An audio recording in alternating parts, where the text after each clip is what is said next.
আমরা জামাত ইসলামকে সমর্থন করিনি। আমরা জামাতকে আমাদের উদারতার কারণে, অর্থাৎ বিএনপি সরকারের উদারতার কারণে এই দেশে তারা প্রথম রাজনীতি করার সুযোগ পায়। শেখ মুজিবের সরকার নিষিদ্ধ করেছিল জামাত, কিন্তু বিএনপির সরকারের সময় তারা রাজনীতি করার সুযোগ পায়। কিন্তু আমরা সবসময় দেখেছি এই দলটির অন্য কিছু বিষয় নয়, একটা চরিত্র আছে, সেটা হচ্ছে মুনাফেকি।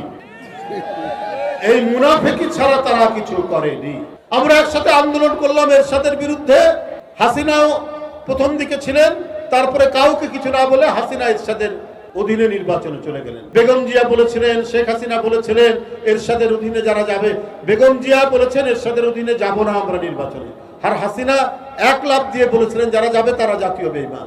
24 ঘন্টার মধ্যে গিয়েছিল, জামাতও চলে গিয়েছে। এই যে ছাত্র জনতার এই আন্দোলন, এই রক্ত ঝরা আন্দোলন, ওইদিকে বেগম রোকেয়া বিশ্ববিদ্যালয়ের আবু সাইদ সে বুক চিতিয়ে বুলেট বরণ করে নিয়ে আমাদের আন্দোলনের ইতিহাসের যে জয় পতাকা উড্ডীন করেছিল আকাশে, তারই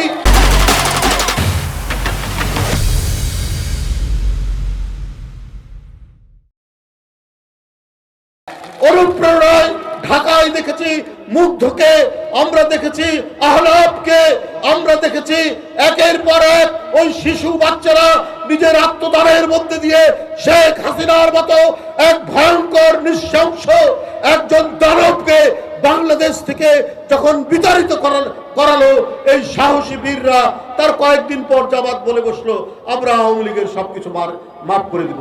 তাহলে আপনি আবু সাইদের রক্ত কিভাবে মাফ করবেন? আপনি মুগ্ধের রক্ত কিভাবে মাফ করবেন? আপনি আহনাফের রক্ত কিভাবে মাফ করবেন?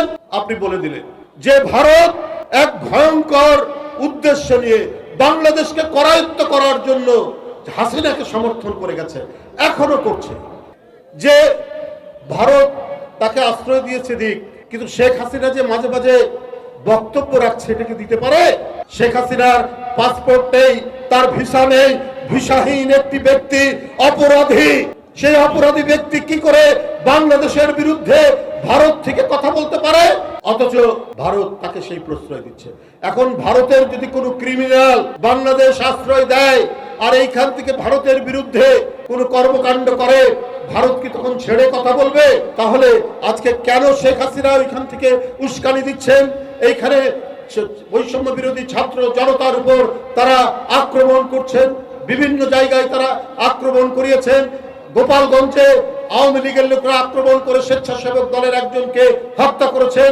তাহলে এই ধরনের একজন অপরাধী যে শিশুর রক্ত খেয়েছে, যে তরুণের রক্ত খেয়েছে, যে নারীর রক্ত খেয়েছে, যে দেশের জনগণের রক্ত কুড়ে করে খেয়েছে, আপনি তাদেরকে আশ্রয় দিবেন?